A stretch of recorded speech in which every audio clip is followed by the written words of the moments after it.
ষষ্ঠ শ্রেণীর প্রিয় শিক্ষার্থীরা, আশা করি সবাই ভালো আছো। আজকে ভিডিওতে আমি তোমাদের বইয়ের গণিত 2.2 এর অনুশীলনী 10 নম্বর অঙ্কের সমাধান করব। বলা হচ্ছে, একটি স্কুলে শিক্ষার্থীর সংখ্যা 800 জন। বছরের শুরুতে 5% শিক্ষার্থী নতুন ভর্তি করা হলে বর্তমানে ওই স্কুলের শিক্ষার্থীর সংখ্যা কত? তাহলে প্রথমে আমরা লিখব যে শিক্ষার্থীর সংখ্যা হচ্ছে 800 জন। এবার নতুন ভর্তি হয়েছে এই 800 এর 5%। তাহলে 5% মানে কত? 100 ভাগের 5 অংশ। তাহলে মোট যেহেতু শিক্ষার্থীর সংখ্যা দেওয়া হচ্ছে 800, তাহলে আমরা লিখতে পারি 800 ইন্টু কি 100 ভাগের 5। যেহেতু 5% মানে কি 100 ভাগের 5। তো 100 দ্বারা যদি আমরা 800 এর ভাগ করি তাহলে কত হয়ে যাবে? 8, 5 আর হচ্ছে 40। তার মানে বর্তমানে এই স্কুলের শিক্ষার্থীর সংখ্যা আগে ছিল 800 জন, বর্তমানে আরো 40 জন নতুন ভর্তি হয়েছে। তার মানে ওই স্কুলে এখন বর্তমানে শিক্ষার্থীর সংখ্যা হচ্ছে 840 জন। ঠিক আছে, তো আশা করি 10 নম্বরটা বুঝতে পেরেছো। এবার যে হচ্ছে 11 নম্বরে। 11 নম্বর বলা হচ্ছে, একটি শ্রেণীতে 200 জন শিক্ষার্থীর মধ্যে 5% অনুপস্থিত ছিল। কতজন শিক্ষার্থী উপস্থিত ছিল? তাহলে 5% যদি অনুপস্থিত থাকে তাহলে উপস্থিত আছে হচ্ছে 95%। ঠিক আছে, তো এখানে অনুপস্থিত যে শিক্ষার্থী আছে 5%, এটা হচ্ছে 200 জনের মধ্যে, মানে 200 এর 5%। তাহলে আমরা প্রথমে লিখবো শিক্ষার্থীর সংখ্যা হচ্ছে 200 জন, অনুপস্থিত ছিল হচ্ছে 5%। এবার আমরা লিখব অনুপস্থিত শিক্ষার্থীর সংখ্যা 200 এর 5%। 5% মানে কি 100 ভাগের 5। এবার 100 দ্বারা যদি আমরা 200 কে ভাগ করি তাহলে কত হয়ে যাবে? 2। 5 দুগুণে 10। তার মানে অনুপস্থিত আছে কয়জন? 10 জন। কতজন শিক্ষার্থীর মধ্যে? 200 জনের মধ্যে। তাহলে উপস্থিত আছে কয়জন? 200 থেকে যদি আমরা 10 বাদ দিয়ে দিই তাহলে কিন্তু আমরা বের করতে পারবো যে উপস্থিত শিক্ষার্থীর সংখ্যা হচ্ছে 190 জন।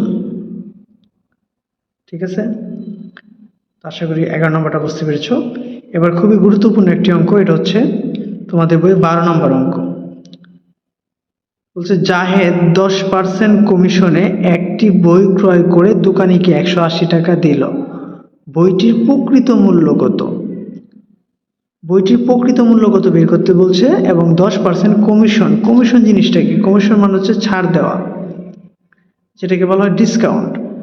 10% কমিশন মানে হচ্ছে কি, কোনো জিনিসের দাম যদি 100 টাকা হয়, আর যদি 10% ছাড় দিয়ে দেয় তাহলে জিনিসটার দাম আসবে হচ্ছে 90 টাকা। যেহেতু 10% কমিশন বলা আছে, তাহলে আমরা জিনিসটা এভাবে লিখবো যে 10% কমিশনে বইটির প্রকৃত মূল্য যদি 100 টাকা হয়ে থাকে তাহলে তার ক্রয় মূল্য হয়েছে কত টাকা? 90 টাকা। যেহেতু 10% ছাড় আছে, প্রকৃত মূল্য 100 টাকা হলে এটা ক্রয় মূল্য কত টাকা? 90 টাকা। এবং সে দোকান থেকে ক্রয় করে দোকানিকে 180 টাকা দিল। তাহলে এই যে 180 টাকা যেটা দিছে এটা কিন্তু তার ক্রয় মূল্য, সে এই টাকা দিয়ে কিনছে আর কি দোকান থেকে। আমরা লিখতে পারি যে প্রকৃত মূল্য অনুপাত হচ্ছে কি ক্রয় মূল্য সমান সমান কি 100 অনুপাত হচ্ছে 90। 100 কোনটা? 100টা হচ্ছে প্রকৃত মূল্য আর ক্রয় মূল্য হচ্ছে কি 90 টাকা, হচ্ছে 90।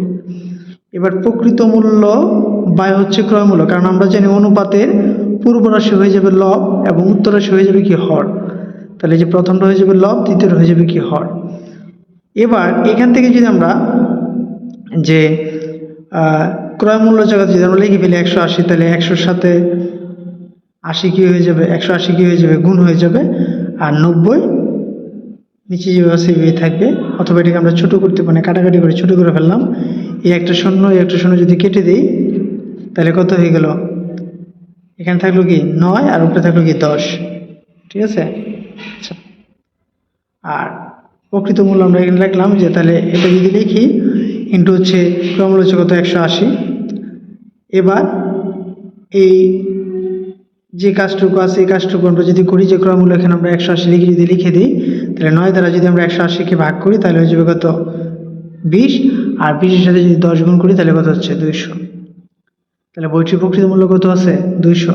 আবার দেখো এই 200 এর যদি আমরা 10% করি, যেহেতু 10% কমিশন, তাহলে এই যে 200 এর 100 ভাগের 10, 100 দ্বারা যদি 200-কে ভাগ করি তাহলে কত হয়ে যাবে? 2।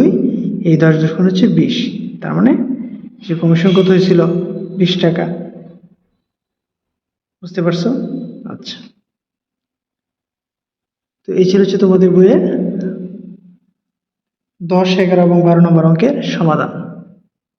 ধন্যবাদ সবাইকে এতক্ষণ মনোযোগ দিয়ে ভিডিওটি দেখার জন্য।